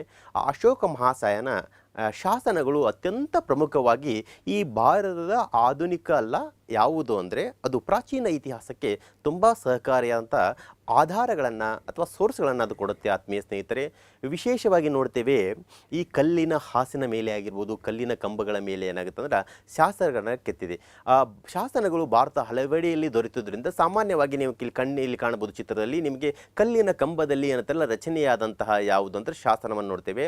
ಹೀಗಾಗಿ ಮೌರ್ಯ ಸಾಮ್ರಾಜ್ಯ ವಿಶಿಷ್ಟವಾದಂತಹ ಒಂದು ಸ್ಥಿತಿಗತಿಯನ್ನು ರಾಜಕೀಯವಾಗಿ, ಸಾಮಾಜಿಕವಾಗಿ, ಆರ್ಥಿಕವಾಗಿ ಎಲ್ಲವನ್ನು ಹೊಂದಿತ್ತು ಅನ್ನೋದಕ್ಕೆ ಇಲ್ಲಿ ಪ್ರಸಿದ್ಧ ದೊರೆಯಾದಂತಹ ಯಾರು ಅಂದರೆ ಅಶೋಕ ಮಹಾರಾಜನ ನೋಡ್ತೇವೆ. ಅಶೋಕನ ಮಹಾರಾಜ ವಿಶಿಷ್ಟವಾಗಿ ಪ್ರಾಚೀನ ಇತಿಹಾಸ ರಚನೆಗೆ ತುಂಬ ಸ್ಪಷ್ಟವಾದಂತಹ ಒಂದು ಶಾಸನಗಳ ಅರಿವು ಇಲ್ಲಿ ನಾವು ಕಾಣ್ತಾ ಹೋಗ್ತೇವೆ. ಇಲ್ಲಿ ನೀವು ಮೌರ್ಯ ಸಾಮ್ರಾಜ್ಯದ ಒಂದು ವಿಸ್ತೃತವನ್ನ ಎಷ್ಟೆಲ್ಲ ಬೆಳವಣಿಗೆ ಆಗಿತ್ತು ಅನ್ನೋದು ಕೂಡ ಇಲ್ಲಿ ಭಾರತದ ಭೂಪಟದಲ್ಲಿ ಕಾಣಬಹುದು ಆತ್ಮೀಯ ಸ್ನೇಹಿತರೆ. ನೋಡಿ, ಬಹುತೇಕವಾಗಿ ಬ್ರಾಹ್ಮಿ ಲಿಪಿ ಮತ್ತು ಪ್ರಾಕೃತ ಭಾಷೆಯನ್ನು ಬಳಸಲಾಗಿತ್ತು ಅಂತ ನಾವು ಮೌರ್ಯ ಸಾಮ್ರಾಜ್ಯದ ಅದು ಅಶೋಕ ಮಹಾರಾಜನ ಯಾವುದು ಅಂದರೆ ಶಾಸನಗಳು ನೋಡ್ತೇವೆ. ಇಲ್ಲಿ ಸಾಮಾನ್ಯವಾಗಿ ನೀವು ನೋಡ್ತಾ ಇದ್ದರೆ ಲಿಪಿ ಸ್ಕ್ರಿಪ್ಟ್ ಅಂತ ಹೇಳ್ತೇವೆ, ಭಾಷೆ ಅಂದರೆ ಲ್ಯಾಂಗ್ವೇಜ್. ನೋಡಿ, ಕರ್ನಾಟಕವನ್ನೇ ಉದಾಹರಣೆಯಾಗಿ ತೆಗೆದುಕೊಂಡಾಗ ನಾವು ನೋಡ್ತೇವೆ ಕರಾವಳಿ ಭಾಗದಲ್ಲಿ ಏನು ಮಾಡ್ತಾ ಇದ್ದಾರೆ ಅಂದರೆ ಭಾಷೆ ಯಾವುದು ಅಂದರೆ ತುಳು. ಅದ್ರ ಜೊತೆಗೆ ಲಂಬಾಣಿ ಜನ ಮಾತಾಡೋದು ಯಾವುದು ಅಂದರೆ ಅವರು ಲಂಬಾಣಿ ಭಾಷೆ. ಈ ಎರಡೂ ಭಾಷೆಗಳಿಗೂ ಕೂಡ ಭಾಷೆ ಇದೆ, ಆದರೆ ಅವರಿಗೆ ತನ್ನದೇ ಅಂತ ಸ್ವತಃ ಲಿಪಿ ಇಲ್ಲ. ಹಾಗಾಗಿ ಏನಾಗ್ತಾನಲ್ಲ, ಬೇರೆ ಬೇರೆ ಲಿಪಿಗಳನ್ನು ಹೇಗೆ ಬಳಸ್ಕೊಳ್ತಾರೋ ಹಾಗೆ ಪ್ರಾಕೃತ ಭಾಷೆಗೂ ಕೂಡ ತನ್ನ ಸ್ವತಃ ಲಿಪಿ ಇಲ್ಲದ್ರಿಂದ ಏನಾಗ್ತಂದ್ರೆ ಬ್ರಾಹ್ಮಿ ಲಿಪಿಯಲ್ಲಿ ಏನಾಗ್ತಾ ಇದ್ರು, ಬರಹಗಳನ್ನು ಬರಿತಾ ಇದ್ರು. ಮಾತು ಯಾವುದಾಗಿತ್ತಂದರೆ ಅದು ಪ್ರಾಕೃತವಾಗಿತ್ತು ಭಾಷೆ, ಆದರೆ ಬರವಣಿಗೆ ಲಿಪಿ ಯಾವುದಾಗಿತ್ತಂದರೆ ಬ್ರಾಹ್ಮಿಯಾಗಿತ್ತು. ಇದು ನಿಮಗೆ ಲಿಪಿ ಮತ್ತು ಭಾಷೆಯ ನಡುವಿನ ಒಂದು ಸ್ಪಷ್ಟವಾದಂತಹ ವ್ಯತ್ಯಾಸ ಮತ್ತು ಸಾಮ್ಯತೆಯನ್ನು ನೀವು ಕಾಣಬಹುದು ಆತ್ಮೀಯ ಸ್ನೇಹಿತರೆ. ಅದ್ರ ಜೊತೆಗೆ ಅದು ಗ್ರೀಕ್ ಆಗಿರ್ಬೋದು, ಅರೆಮಿಕ್ ಹಾಗೂ ಕರೋಸ್ಟಿ ಲಿಪಿ, ಈ ಎಲ್ಲ ಲಿಪಿಗಳು ಕೂಡ ಏನಾಗಿದೆ ಅಂದರೆ ಶಾಸನಗಳ ನಿರ್ಮಾಣಕ್ಕೆ ಸಹಕಾರಿಯಾಗಿದೆ. ವಿಶೇಷವಾಗಿ ನಾವು ಹಿಂದಿ ಭಾಷೆಯನ್ನು ನೋಡ್ತೇವೆ. ಇನ್ನೊಂದು ಸ್ಪಷ್ಟತೆ ನಿಮಗಿರಲಿ, ಹಿಂದಿ ಭಾಷೆಗೆ ತನ್ನದೇ ಆದಂಥ ಏನಾಗಿದೆ ಅಂದರೆ ಲಿಪಿ ಸ್ಕ್ರಿಪ್ಟ್ ಇಲ್ಲ. ಅದು ದೇವನಾಗರಿ ಲಿಪಿಯಲ್ಲಿ, ಸಾಮಾನ್ಯವಾಗಿ ಗುಜರಾತಿ ಆಗಿರ್ಬೋದು, ಆನಂತರ ಹಿಂದಿ ಆಗಿರಬಹುದು, ಸಂಸ್ಕೃತ ಆಗಿರ್ಬೋದು, ಇವೆಲ್ಲವೂ ಕೂಡ ಯಾವುದಂದರೆ ದೇವನಾಗರಿ ಲಿಪಿಯಲ್ಲಿ ಏನಾಗುತ್ತಂದರೆ ರಚನೆ ಆಗುತ್ತೆ. ಇದ್ರ ಬಗ್ಗೆ ತುಂಬ ಸ್ಪಷ್ಟವಾಗಿರಬೇಕು ಆತ್ಮೀಯ ಸ್ನೇಹಿತರೆ. ನಾವೆಲ್ಲ ಏನಂತಾರಲ್ಲ ಇವತ್ತು ಸಾಮಾನ್ಯವಾಗಿ ಚರ್ಚೆ ಆಗ್ತಾ ಇರುತ್ತೆ, ಹಿಂದಿ ಏನಂತಾರಲ್ಲ ಭಾರತ ದೇಶದ ಏನಂತಾರಲ್ಲ ಭಾಷೆಯಾಗಿ ನಿರ್ಮಾಣ ಆಗಬೇಕಂತಾರೆ, ಆದರೆ ಅದಕ್ಕೆ ಸ್ವತಃ ಲಿಪಿ ಇಲ್ಲ ಅನ್ನೋದು ಕೂಡ ನಮ್ಮ ಅರಿವಿಗಿರಬೇಕು. ದೇವನಾಗರಿ ಲಿಪಿಯಲ್ಲಿ ಆ ಸ್ಕ್ರಿಪ್ಟಲ್ಲಿ ಏನಾಗುತ್ತೆ ಅಂದ್ರೆ ವಿಶೇಷವಾಗಿ ಹಿಂದಿ ಆಗಿರ್ಬೋದು, ಸಂಸ್ಕೃತ ಆಗಿರ್ಬೋದು, ಗುಜರಾತಿ ಆಗಿರ್ಬೋದು ಏನಂತಾರಲ್ಲ ಆ ದೇವನಾಗರಿ ಲಿಪಿಯಲ್ಲಿ ಏನಂತಾರಲ್ಲ ಸ್ಕ್ರಿಪ್ಟಲ್ಲಿ ರಚನೆ ಆಗುತ್ತೆ ಆತ್ಮೀಯ ಸ್ನೇಹಿತರೆ. ಆಮೇಲೆ ನಾವು ಕರ್ನಾಟಕ ರಾಜ್ಯವನ್ನು ನೋಡಿದಾಗ ಅಶೋಕನ ಶಾಸನಗಳು ವಿಶೇಷವಾಗಿ ಎಲ್ಲೆಲ್ಲಿ ನಾವು ಕಾಣ್ತೇವೆ ಅಂದರೆ ವಿಶಿಷ್ಟವಾಗಿ ನೋಡಿ ಆತ್ಮೀಯ ಸ್ನೇಹಿತರೆ, ಈಗ ರಾಯಚೂರು ಜಿಲ್ಲೆಯ ಮಸ್ಕಿ ಅಂತ ನೋಡ್ತಾರಲ್ಲ, ಬಸ್ಕಿ ಆಗಿರ್ಬೋದು ಮತ್ತು ಬ್ರಹ್ಮಗಿರಿ ಆಗಿರ್ಬೋದು, ಈ ಎರಡು ಸ್ಥಳಗಳಲ್ಲಿ ವಿಶೇಷವಾಗಿ ನಾವು ಅಶೋಕನ ಶಾಸನಗಳು ನೋಡ್ತೇವೆ. ಹಲವಾರು ಅಶೋಕನ ಶಾಸನಗಳು ಸಿಕ್ಕ ನಂತರವೂ ಕೂಡ ಹಲವಾರು ಶಾಸನಗಳಲ್ಲಿ ಯಾವುದಪ್ಪ ಅಂದರೆ ಈ ದೇವನಾಮ ಪ್ರಿಯ ಅಂತ ನೋಡ್ತಾ ಇದ್ದೇವೆ. ಆದರೆ ಈ ದೇವನಾಮ ಪ್ರಿಯ ಅನ್ನುವಂತಹ ಒಂದು ಅನ್ವರ್ಥನಾಮವನ್ನು ಹೊಂದಿದಂಥ ರಾಜ ಯಾರು ಅಂತ ಹಲವಾರು ವರ್ಷಗಳ ಕಾಲ ಗೊಂದಲದಿರುವಾಗ ನಮ್ಮ ಹೆಮ್ಮೆಯ ಕರ್ನಾಟಕ ರಾಜ್ಯದ ರಾಯಚೂರು ಜಿಲ್ಲೆಯ ಮಸ್ಕಿ ಎನ್ನುವಂಥ ಶಾಸನದಲ್ಲಿ ಒಂದು ನಾವು ನೋಡ್ತೇವೆ, ದೇವನಾಮ ಪ್ರಿಯ ಅಶೋಕ ಅಂತ. ಯಾವಾಗ ದೇವನಾಮ ಪ್ರಿಯ ಅಶೋಕ ಅಂದಾಗ ಈ ದೇವನಾಮ ಪ್ರಿಯ ಅನ್ನುವಂಥ ಯಾವುದೇ ಶಾಸನವನ್ನು ಕಂಡಾಗ ಅದು ಮೌರ್ಯ ಸಾಮ್ರಾಜ್ಯದ ಅಶೋಕ ಮಹಾರಾಜ ಅನ್ನತರಲ್ಲ ನಿರ್ಮಾಣ ಮಾಡಿದಂತಹ ಶಾಸನಗಳು ಅನ್ನುವಂಥ ಅರಿವಿಗೆ ನಮಗೆ ಬಂದಿದೆ ಆತ್ಮೀಯ ಸ್ನೇಹಿತರೆ. ಹಾಗಾದರೆ ಕನ್ನಡ ಭಾಷೆಯಲ್ಲಿ ದೊರೆತಿರುವಂಥ ಮೊದಲ ಶಾಸನ ಯಾವುದು ಅಂದರೆ ನಾವು ಅನ್ನತಲ್ಲ ಹಲ್ಮಿಡಿ ಶಾಸನವನ್ನು ನೋಡ್ತೇವೆ. ಅದು ಕದಂಬ ವಂಶದ ಕಾಕುಸ್ತವರ್ಮನ ಆಡಳಿತದಲ್ಲಿ ರಚನೆ ಆಗಿತ್ತು ಅಂತ ಹೇಳ್ತೇವೆ. ಆತ್ಮೀಯ ಸ್ನೇಹಿತರೆ, ಇತ್ತೀಚೆಗೆ ನಾವು 2014ರಿಂದ ಒಂದು ಚರ್ಚೆ ನಡೀತಾ ಇದೆ ತಾಳಗುಂದ ಶಾಸನದ ಬಗ್ಗೆ. ವಿಶೇಷವಾಗಿ ಯಾಕೆ ತಾಳಗುಂದ ಶಾಸನದ ಬಗ್ಗೆ ನಾವು ಒಂದು ಚರ್ಚೆ ಆಗ್ತಾ ಇದೆ ಅಂದರೆ, ನಾವು ಏನು ಇಲ್ಲಿವರೆಗೆ ನಂಬಿಕೊಂಡು ಬಂದಿದ್ದೀವಲ್ಲ, ಯಾವುದು ಕನ್ನಡ ಭಾಷೆಯಲ್ಲಿ ದೊರೆತಿರುವಂಥ ಮೊದಲ ಶಾಸನ ಹಲ್ಮಿಡಿ ಶಾಸನ ಅಂತ. ಆದರೆ ಈ ಹಲ್ಮಿಡಿ ಶಾಸನಕ್ಕಿಂತ ಮುಂಚಿತವಾಗಿ ತಾಳಗುಂದ ಶಾಸನ ಇತ್ತು ಅನ್ನೋದ್ರ ಬಗ್ಗೆ ವಿವಿಧ ತೆರನಾದಂಥ ಒಂದು ಅಂಶಗಳನ್ನು ನೋಡ್ತಾ ಇದ್ದೇವೆ. ಆರ್ಕಿಯಾಲಜಿಕಲ್ ಆಫ್ ಇಂಡಿಯಾವನ್ನು ಕೂಡ ಅದು ಅಂತಲ್ಲ ಒಂದು ಒಪ್ಪಿಗೆ ನೀಡಿದೆ. ಮುಂದೊಂದು ದಿನ ಅದು ನಾವು ಕನ್ನಡ ಭಾಷೆಯಲ್ಲಿ ದೊರೆತಿರುವಂಥ ಮೊದಲ ಶಾಸನ ಹಲ್ಮಿಡಿ ಶಾಸನ ಅಂತ ಹೇಳೋದು ಬದಲಾಗಿ ತಾಳಗುಂದ ಶಾಸನ ಅಂತ ಹೇಳುವಂಥ ಅಂಶಗಳನ್ನು ನಾವು ಕಾಣ್ತಾ ಇದ್ದೀವಿ ಆತ್ಮೀಯ ಸ್ನೇಹಿತರೆ. ಇದರ ಬಗ್ಗೆಯೂ ಕೂಡ ಇತ್ತೀಚಿನ ಬೆಳವಣಿಗೆಯೂ ಕೂಡ ನಾವು ಕೂಡ ತುಂಬ ಸ್ಪಷ್ಟವಾಗಿರಬೇಕು. ಇತಿಹಾಸ ಅಂದರೆ ಬರೀ ಕಳೆದು ಹೋದ ಅಂಶಗಳಲ್ಲ, ಈಗ ಏನಂತಲ್ಲ ವಾಸ್ತವದಲ್ಲಿ ಏನು ಚರ್ಚೆಗಳಾಗ್ತಾ ಇದೆ ಅದ್ರ ಬಗ್ಗೆ ಕೂಡ ನಾವು ಬೆಳಕು ಚೆಲ್ಲಿದಾಗ ಮಾತ್ರ ನಮಗೆ ಇತಿಹಾಸದ ಒಂದು ಸ್ಪಷ್ಟತೆಯನ್ನು ತಿಳಿದುಕೊಳ್ಳೋದಕ್ಕೆ ಸಾಧ್ಯ ಆಗುತ್ತೆ ಆತ್ಮೀಯ ಸ್ನೇಹಿತರೆ. ನಾಣ್ಯಗಳ ಅಧ್ಯಯನ ಮಾಡೋದ್ರಿಂದ ಈ ನಾಣ್ಯಗಳ ಸ್ವರೂಪ ಹೇಗಿತ್ತು, ಅವುಗಳು ಹೇಗೆ ವಿಕಾಸಗೊಂಡವು, ಅವು ಬೆಳವಣಿಗೆ ಹೇಗಾಯಿತು. ನಾಣ್ಯಗಳಲ್ಲಿ ಸಾಮಾನ್ಯವಾಗಿ ನೋಡ್ತೇವೆ ನಾವು ತಾಮ್ರದ ನಾಣ್ಯಗಳನ್ನು ನೋಡ್ತೇವೆ, ಆಮೇಲೆ ಚಿನ್ನದ ನಾಣ್ಯಗಳನ್ನು ನೋಡ್ತೇವೆ, ಗೋಲ್ಡನ್ ಕಾಯಿನ್ಸ್ ಅಂತ ನೋಡ್ತೇವೆ. ಅದ್ರ ಜೊತೆಗೆ ಬೆಳ್ಳಿಯ ಸಿಲ್ವರ್ ಕಾಯಿನ್ಸ್ಗಳನ್ನು ನೋಡ್ತೇವೆ. ಹೀಗೆ ಕಂಚು, ಹೀಗೆ ವಿವಿಧ ತೆರನಾದ ಲೋಹಗಳನ್ನು ಬಳಸಿ ಏನಾಗುತ್ತೆ ಅಂದ್ರೆ ಯಾವ ಯಾವ ಲೋಹಗಳು ಹೆಚ್ಚು ಬಳಕೆಯಲ್ಲಿದ್ದು ಯಾವ ಸಾಮ್ರಾಜ್ಯದಲ್ಲಿ ಅನ್ನೋದ್ರ ಬಗ್ಗೆ ಅವುಗಳ ಸ್ವರೂಪ, ಅವುಗಳ ವಿಕಾಸ, ಅವುಗಳ ಬೆಳವಣಿಗೆ, ಈ ಎಲ್ಲ ಅಂಶಗಳನ್ನು ಏನಾಗುತ್ತೆ ಅಂದ್ರೆ ನಾಣ್ಯಗಳ ಅಧ್ಯಯನ ದ ಸ್ಟಡಿ ಆಫ್ ಕಾಯಿನ್ಸ್ ಬಗ್ಗೆ ಮಾಡಿದಾಗ ನಮಗೆ ಅರ್ಥ ಆಗುತ್ತೆ. ವಿವಿಧ ಲೋಹಗಳು ಯಾವ ಯಾವ ರಾಜಮನೆತನಗಳಲ್ಲಿ ಯಾವ ಯಾವ ಲೋಹಗಳು ಹೆಚ್ಚಂತ ಬಳಕೆ ಇದ್ದಂಥ ಅಂಶಗಳು ನಮಗೆ ಅರಿವಾಗೋದು ಯಾವಾಗ ಅಂದರೆ ಅದು ನಾಣ್ಯಗಳ ಅಧ್ಯಯನ ಮಾಡೋದ್ರಿಂದ ಆತ್ಮೀಯ ಸ್ನೇಹಿತರೆ. ವಿಶಿಷ್ಟವಾಗಿ ನೋಡಿ, ನಾಣ್ಯಗಳ ಅಧ್ಯಯನ ಮಾಡೋದ್ರಿಂದ ಕೇವಲ ವಿವಿಧ ಲೋಹಗಳನ್ನು ಅಷ್ಟೇ ನಾವು ತಿಳಿದುಕೊಳ್ಳೋದಿಲ್ಲ, ಮತ್ತೇನನ್ನು ನಾವು ತಿಳಿದುಕೊಳ್ತೇವೆ ಅಂದರೆ ಆತ್ಮೀಯ ಸ್ನೇಹಿತರೆ ನೋಡಿ, ಯಾವ ಕಾಲಮಾನದಲ್ಲಿ ಆ ಲೋಹಗಳಿತ್ತು, ಆ ಲೋಹಗಳ ಬಳಕೆಯಾಗಿತ್ತು, ಯಾವ ರಾಜಮನೆತನಗಳು ಆ ಲೋಹವನ್ನು ಇತ್ತು, ಮತ್ತು ಆ ಒಂದು ನಾಣ್ಯದ ಹಿಂದಿನ ಸ್ಲೈಡಲ್ಲಿ ತಿಳಿಸಿದ್ದೆ ನಿಮಗೆ ವಿವಿಧ ತಲ ನಾಣ್ಯಗಳನ್ನು ತೋರಿಸಿದಾಗ ಅಲ್ಲಿ ವಿವಿಧ ಚಿತ್ರಗಳನ್ನು ನೋಡಿದ್ದೀವಿ, ವಿವಿಧ ಬರವಣಿಗೆಗಳನ್ನು ನೋಡಿದ್ದೀರಿ. ಈ ಬರವಣಿಗೆ ಮತ್ತು ಚಿತ್ರದಲ್ಲಿರುವಂಥ ನಾಣ್ಯಗಳ ಮೇಲೆ ಇರುವಂಥ ಅಂಶ ಏನಾಗುತ್ತೆ ಅಂದ್ರೆ ಆಗಿನ ಒಂದು ಧಾರ್ಮಿಕ ಅಂಶಗಳ ಬಗ್ಗೆ ನಮಗೆ ಅರಿವಾಗುತ್ತೆ. ಹಾಗಾಗಿ ಆ ಒಂದು ರಾಜಮನೆತನಗಳಲ್ಲಿದ್ದಂಥ ಸಂಸ್ಕೃತಿ ಹೇಗಿತ್ತು ಮತ್ತು ಯಾವ ಯಾವ ರಾಜರು ಯಾವ ಯಾವ ಅಂಶಕ್ಕೆ ಹೆಚ್ಚಿನ ಒಂದಂಥ ಒತ್ತನ್ನು ನೀಡಿದರು, ಕಡಿಮೆ ಒತ್ತನ್ನು ನೀಡಿದರು, ಯಾವುದನ್ನು ನಿಷೇಧ ಮಾಡಿದರು, ಎಲ್ಲ ಅಂಶಗಳು ನಮಗೆ ಏನಂತಲ್ಲ ಆ ಕಲ್ಚರ್ ಸಂಸ್ಕೃತಿಯಲ್ಲಿ ತಿಳ್ಕೊಳ್ಳೋದು ತಿಳ್ಕೊಳ್ತೇವೆ. ಮತ್ತು ಆ ಒಂದು ರಾಜಮನೆತನದಲ್ಲಿದ್ದಂಥ ಆಡಳಿತ ಅಂದರೆ ಅಡ್ಮಿನಿಸ್ಟ್ರೇಷನ್ ಆಫ್ ದ್ಯಾಟ್ ಡೈನಾಸ್ಟಿ ಅನ್ನೋ ಬಗ್ಗೆ ತಿಳ್ಕೊಳ್ತೀವಿ ಆತ್ಮೀಯ ಸ್ನೇಹಿತರೆ. ಸಾಮಾಜಿಕ ಆರ್ಥಿಕ ಸ್ಥಿತಿಗತಿ ಅಂದರೆ social and economical status of that dynasty will understand by studying coins. That's why, dear students, the religion, culture, administration, social and economical status of that dynasty we can understand only by studying the coins of that dynasty. What kind of the coins they are used. That's why, dear students, this is the whole and soul description of coins, my dear students and friends. ನೋಡಿ, ನಂತರದಲ್ಲಿ ನೋಡ್ತೇವೆ ಸ್ಮಾರಕಗಳ ಬಗ್ಗೆ ಹೇಳ್ತಾ ಇದ್ದೇನೆ ನಿಮಗೆ. ಸ್ಮಾರಕಗಳು ಅಂದರೆ monuments. ನೋಡಿ, ಸ್ಮಾರಕಗಳನ್ನಾಗಲಿ ಅಥವಾ ಅವಶೇಷಗಳನ್ನಾಗಲಿ ಅಧ್ಯಯನ ಮಾಡೋದ್ರಿಂದ ಏನಾಗುತ್ತೆ ಅಂದ್ರೆ, ಈ ಒಂದು ಕಾಲದಿಂದ ಒಂದು ಕಾಲಕ್ಕೆ ಅಥವಾ ಶತಮಾನದಿಂದ ಶತಮಾನಕ್ಕೆ ಮನುಷ್ಯ ಯಾವ ರೀತಿಯಾಗಿ ಭೌತಿಕ ಸಾಧನೆಗಳನ್ನು ಮಾಡಿದ ಅನ್ನೋದ್ರ ಬಗ್ಗೆ ಇವೆಲ್ಲ ಕಂಡುಕೊಳ್ಳೋದು ಹೇಗಾಗುತ್ತೆ? ನಾವು ಸ್ಮಾರಕಗಳ ಅಂದರೆ ಮಾನ್ಯುಮೆಂಟ್ಸ್ಗಳ ಅಧ್ಯಯನ ಮಾಡೋದ್ರಿಂದ ಅರಿವಾಗುತ್ತೆ ಆತ್ಮೀಯ ಸ್ನೇಹಿತರೆ. ನಾವು ಸಾಮಾನ್ಯವಾಗಿ ನೋಡ್ತಾ ಇರ್ತೇವೆ, ಬೌದ್ಧ ಧರ್ಮ, ಜೈನ ಧರ್ಮವನ್ನು ಒಂದು ಅಧ್ಯಯನ ಮಾಡುವಾಗ ಅಥವಾ ಹಿಂದೂ ಧರ್ಮವನ್ನು ಅಧ್ಯಯನ ಮಾಡುವಾಗ, ಇಸ್ಲಾಂ ಧರ್ಮವನ್ನು ಅಧ್ಯಯನ ಮಾಡುವಾಗ ಏನಾಗುತ್ತಂದ್ರೆ ಸ್ತೂಪಗಳ ಬಗ್ಗೆ ನೋಡ್ತೇವೆ, ಆಮೇಲೆ ಬಸೀದಿಗಳ ಬಗ್ಗೆ ನೋಡ್ತೇವೆ, ಆಮೇಲೆ ದೇವಸ್ಥಾನಗಳ ಬಗ್ಗೆ ನೋಡ್ತೇವೆ, ಅರಮನೆಗಳ ಬಗ್ಗೆ ನೋಡ್ತೇವೆ, ಕೋಟೆ ಮತ್ತು ಅವಶೇಷಗಳು. ಈ ಎಲ್ಲ ವಿವಿಧ ಧರ್ಮಗಳು ಒಂದು ಮಾನ್ಯುಮೆಂಟ್ಸ್ ಏನಿದಾವಲ್ಲ, ಸ್ಮಾರಕಗಳು ರಚನೆ ಮಾಡಿದ್ದಾವಲ್ಲ. ಈಗ ಹಿಂದೂ ಧರ್ಮ ಏನಾಗುತ್ತೆ, ದೇವಸ್ಥಾನಗಳನ್ನು ರಚನೆ ಮಾಡಿದೆ. ಆಮೇಲೆ ಸ್ತೂಪಗಳನ್ನು ಯಾವುದಂದ್ರೆ ಬೌದ್ಧ ಧರ್ಮ ರಚನೆ ಮಾಡಿದೆ. ಬಸೀದಿಗಳನ್ನು ಜೈನ ಧರ್ಮ ರಚನೆ ಮಾಡಿದೆ. ಕೋಟೆ ಕೊತ್ತಲುಗಳನ್ನು ಯಾವುದು ಅದು ರಾಜಮನೆತನಗಳು ಏನಂತೆಲ್ಲ ಮಾಡಿದ್ದಾವೆ. ಈ ಎಲ್ಲ ಅಂಶಗಳು ಸ್ಟಡಿ ಮಾಡೋದ್ರಿಂದ ಏನಾಗುತ್ತೆ ಅಂದರೆ ನಮಗೆ ಒಂದು ಪ್ರಾಚೀನ ಭಾರತದ ಇತಿಹಾಸದ ಬಗ್ಗೆ ಅತ್ಯಂತ ಸ್ಪಷ್ಟವಾದಂಥ ಒಂದು ನಿದರ್ಶನ ಆಗೋದು ಈ ಎಲ್ಲ ಆಧಾರಗಳಿಂದ ಆತ್ಮೀಯ ಸ್ನೇಹಿತರೆ. ನೋಡಿ, ಸಿವಿಲೈಸೇಷನ್ ಬಗ್ಗೆ ನೋಡ್ತೇವೆ. ಭಾರತ ದೇಶದ ಒಂದು ಸಿವಿಲೈಸೇಷನ್ ಯಾವುದು ಅಂದರೆ ಸಿಂಧೂ ನದಿಯ ನಾಗರಿಕತೆಯ ಬಗ್ಗೆ ನೋಡ್ತೇವೆ. ಈ ಸಿಂಧೂ ನಾಗರಿಕತೆ ಬಗ್ಗೆ ಅಧ್ಯಯನ ಮಾಡಿದಾಗ ಅಲ್ಲಿರುವಂಥ ಆಧಾರಗಳು ಮತ್ತು ಅಲ್ಲಿ ಬಳಕೆಯಾದಂಥ ಟೆಕ್ನಾಲಜಿ, ತಂತ್ರಜ್ಞಾನ ಮತ್ತು ಸಾಮಾಜಿಕ ಆರ್ಥಿಕ ಸ್ಥಿತಿಗತಿ ಅಂದರೆ social and economical status of civilisations of ಇಂದಸ್ and Vedas. ಹೀಗಾಗಿ ಇಲ್ಲಿ ಸಿಂಧೂ ನಾಗರಿಕತೆಯ ಬಗ್ಗೆ ಅಥವಾ ವೇದಗಳ ನಾಗರಿಕತೆ ಈ ಎರಡರ ಬಗ್ಗೆ ಅತ್ಯಂತ ಸ್ಪಷ್ಟವಾಗಿ ಅಲ್ಲಿ ಬಳಕೆಯಾದಂಥ ತಂತ್ರಜ್ಞಾನ ಆಗಿರಬಹುದು, ಸಾಮಾಜಿಕ ಆರ್ಥಿಕ ಸ್ಥಿತಿಗತಿಗಳು ಇವೆಲ್ಲವೂ ಕೂಡ ಸಹಾಯಕವಾಗೋದು ಈ ಆಧಾರಗಳಿಂದ ಆತ್ಮೀಯ ಸ್ನೇಹಿತರೆ, ಈ ಸ್ಮಾರಕಗಳಿಂದ. ಹಾಗಾಗಿ ಆತ್ಮೀಯ ಸ್ನೇಹಿತರೆ, ಈ ಚಿತ್ರದ ಮುಖಾಂತರ ವಿವಿಧ ಧರ್ಮಗಳು ಮತ್ತು ವಿವಿಧ ರಾಜಮನೆತನಗಳಲ್ಲಿ ಏನಾಗುತ್ತಂತ ರಚನೆಯಾದಂತಹ ಈ ಮಾನ್ಯುಮೆಂಟ್ಸ್ಗಳನ್ನು, ಸ್ಮಾರಕಗಳನ್ನು ಏನು ಮಾಡ್ಬೋದು, ನೀವು ಕಣ್ಣು ತುಂಬಿಕೊಳ್ಬೋದು ಆತ್ಮೀಯ ಸ್ನೇಹಿತರೆ. ರಾಜರುಗಳ ಸಾಧನೆಗಳನ್ನು ಪ್ರತಿಬಿಂಬಿಸುತ್ತೆ. ಅಂದರೆ ಸಾಮಾನ್ಯವಾಗಿ ನಾವು ಕರ್ನಾಟಕವನ್ನು ತಿಳಿದುಕೊಂಡಾಗ ಕರ್ನಾಟಕವನ್ನಾಳಿದಂಥ ಮೊದಲ ಮನೆತನ ಯಾವುದು ಅಂದರೆ ಶಾತವಾಹನರು ಅಂತ ನೋಡ್ತೇವೆ. ಕರ್ನಾಟಕವನ್ನಾಳಿದಂತಹ ಕನ್ನಡದ ಮೊದಲ ಮನೆತನ ಯಾವುದು ಅಂದರೆ ಕದಂಬರು ಅಂತಿದ್ವಿ. ಕದಂಬರಲ್ಲಿ ಮಯೂರವರ್ಮ ಬಗ್ಗೆ ನಾವು ನೋಡ್ತೇವೆ. ಅದ್ರ ಜೊತೆಗೆ ರಾಷ್ಟ್ರಕೂಟರ ಬಗ್ಗೆ ನೋಡ್ತೇವೆ, ಗಂಗರ ಬಗ್ಗೆ ನೋಡ್ತೇವೆ, ಚೋಳರ ಬಗ್ಗೆ ನೋಡ್ತೇವೆ, ಚೇರರ ಬಗ್ಗೆ ನೋಡ್ತೇವೆ, ಪಾಂಡ್ಯರ ಬಗ್ಗೆ ನೋಡ್ತೇವೆ. ಅಥವಾ ಸಾಮಾನ್ಯವಾಗಿ ನಾವು ಏನು ನೋಡ್ತೇವೆ ಅಂದರೆ ಇಲ್ಲಿ ವಿಜಯನಗರ ಸಾಮ್ರಾಜ್ಯದ ಬಗ್ಗೆ ನಾವು ನೋಡ್ತೇವೆ. ಆಮೇಲೆ ಬಹುಮನಿ ಸಾಮ್ರಾಜ್ಯದ ಬಗ್ಗೆ ನೋಡ್ತೇವೆ.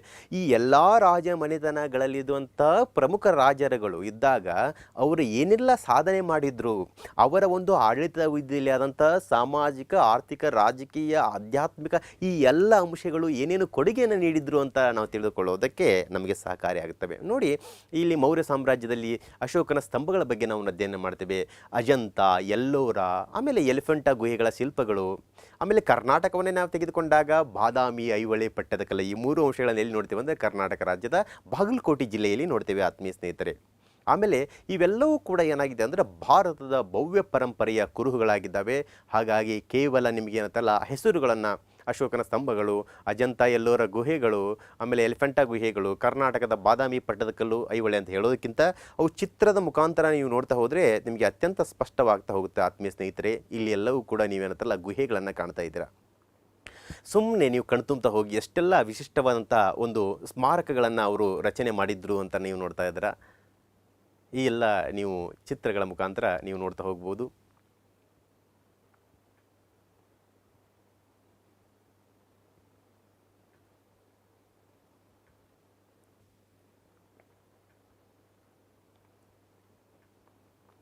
ಹಾಗಾಗಿ ಆತ್ಮೀಯ ಸ್ನೇಹಿತರೆ, ಇವೆಲ್ಲವೂ ಕೂಡ ಏನು ನೋಡ್ತಾ ಬಂದಿರಲ್ಲ, ಇವೆಲ್ಲವೂ ಕೂಡ ವಾಸ್ತುಶಿಲ್ಪಗಳು ಏನಾಗುತ್ತಂದ್ರೆ ಒಂದು ಪ್ರಾಚೀನ ಇತಿಹಾಸದ ರಚನೆಗೆ ಈ ಸ್ಮಾರಕಗಳು, ಮಾನ್ಯುಮೆಂಟ್ಸ್ ಎಷ್ಟೆಲ್ಲ ಸಹಕಾರಿಯಾಗಿದ್ದು ಅನ್ನೋದ್ರ ಬಗ್ಗೆ ನೀವು ನೋಡ್ತಾ ಇದ್ದೀರಾ.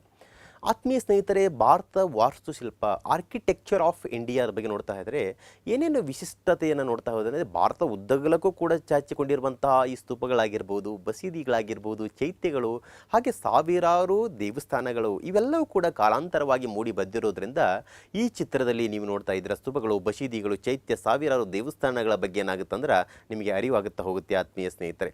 ಹಾಗಾಗಿ ನೀವು ಇಲ್ಲಿ ಮಾಡ್ತಾ ಇದ್ದೀರ ಅಂದ್ರೆ ಇಲ್ಲಿ ಧಾರ್ಮಿಕ, ರಾಜಕೀಯ, ಸಾಮಾಜಿಕ, ಆರ್ಥಿಕ ಈ ಎಲ್ಲ ಅಂಶಗಳನ್ನು ತಿಳಿಸಿಕೊಳ್ಳೋದು ಯಾವುದು ಅಂದರೆ ಇಲ್ಲಿರುವಂಥ ಸ್ಮಾರಕಗಳು ಅಥವಾ ಮಾನ್ಯುಮೆಂಟ್ಸ್ ಬಗ್ಗೆನೂ ಕೂಡ ಅಂತ ಹೇಳ್ತೇವೆ. ಈ ಎಲ್ಲವೂ ಕೂಡ ಏನಾಗುತ್ತೆ ನಮಗೆ ಪರೋಕ್ಷವಾಗಿ ಸಹಾಯ ಮಾಡ್ತೇವೆ ಆತ್ಮೀಯ ಸ್ನೇಹಿತರೆ. ನಂತರದಲ್ಲಿ ನಾವು ನೋಡ್ತೇವೆ ಮೌಖಿಕ ಆಧಾರಗಳು ಅಂತ.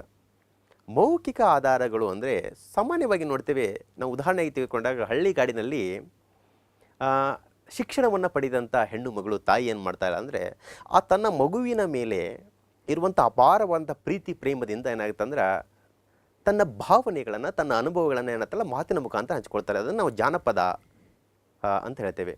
ಉದಾಹರಣೆಗೆ ನಾವು ತೆಗೆದುಕೊಂಡಾಗ ತಾಯಿ ಹೇಳ್ತಾಳೆ ತನ್ನ ಮಗನ ಬಗ್ಗೆ, ಆಡಿ ಬಾ ಎನಕಂದ ಅಂಗಾಲ ತೊಳೆದೇನ, ತೆಂಗಿನಕಾಯಿ ತಿಳಿ ನೀರ ತಕ್ಕೊಂಡು ನಿನ್ನ ಬಂಗಾರ ಮೋರಿ ತೊಳೆದೇನ ಅಂತ. ಆಚಾರ ಕರಸನಾಗು, ನೀತಿಗೆ ಪ್ರಭುವಾಗು, ಮಾತಿನಲ್ಲಿ ಚೂಡಾಮಣಿಯಾಗು, ನನ್ನ ಕಂದ ಜ್ಯೋತಿಯೇ ಆಗು ಜಗಕ್ಕೆಲ್ಲ ಅಂತ. ಹೇಗೆ ಶಿಕ್ಷಣವನ್ನೇ ಪಡೆಯದ ಒಬ್ಬ ಹೆಣ್ಣು ಮಗಳು ಏನು ಮಾಡ್ತಾಳಪ್ಪ ಅಂದರೆ ಅವಳ ತನ್ನ ಅನುಭವಗಳನ್ನು, ತನ್ನ ಪ್ರೀತಿ, ತಾಯಿಯ ವಾತ್ಸಲ್ಯವನ್ನು, ಪ್ರೀತಿಯನ್ನು ಹೇಗೆ ಅವಳು ತನ್ನ ಮೌಖಿಕ ಬಾಯಿ ಮುಖಾಂತರ ಅಂತಾರಲ್ಲ ಹೊರ ಹಾಕ್ತಾಳೋ ಹಾಗೆ ಆತ್ಮೀಯ ಸ್ನೇಹಿತರೆ ಇಲ್ಲಿ ಮೌಖಿಕ ಆಧಾರ ಬಗ್ಗೆ ಓರಲ್ ಅಂತಾರಲ್ಲ ಸೋರ್ಸ್ ಬಗ್ಗೆ ನಾವು ನೋಡ್ತೇವೆ. ನೋಡಿ, ಅದನ್ನೇ ಹೇಳ್ತಾ ಇದ್ದೀನಿ ನಿಮಗೆ, ಫೋಕ್ ಸಾಂಗ್ಸ್ ಅಂತ ಜಾನಪದ ಗೀತೆಗಳ ಬಗ್ಗೆ ನೋಡ್ತೇವೆ. ಹಾಗಾಗಿ ಆತ್ಮೀಯ ಸ್ನೇಹಿತರೆ ಭಾರತ ಬಹುಮುಖಿಯಾದಂಥ ಪರಂಪರೆಯನ್ನು ಹೊಂದಿದೆ. ಹಾಗಾಗಿ ಅರ್ಥ ಮಾಡಿಕೊಳ್ಳೋದು ಈ ಮೌಖಿಕ ಆಧಾರಗಳ ಬಳಕೆಯು ಕೂಡ ತುಂಬ ಸಹಕಾರಿಯಾಗುತ್ತೆ.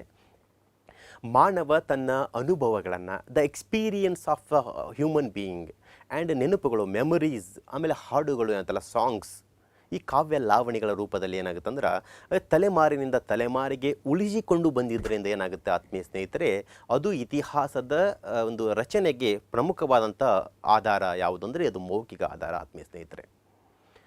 ಆಮೇಲೆ ಲಿಖಿತ ಪರಂಪರೆ ಏನಾಗುತ್ತೆ ಅಂದ್ರೆ ಆರಂಭವಾಗುವ ಮೊದಲೇ ಇದ್ದಂಥ ಸಂಪ್ರದಾಯ ಯಾವುದು ಅದು ಆಗಿತ್ತು.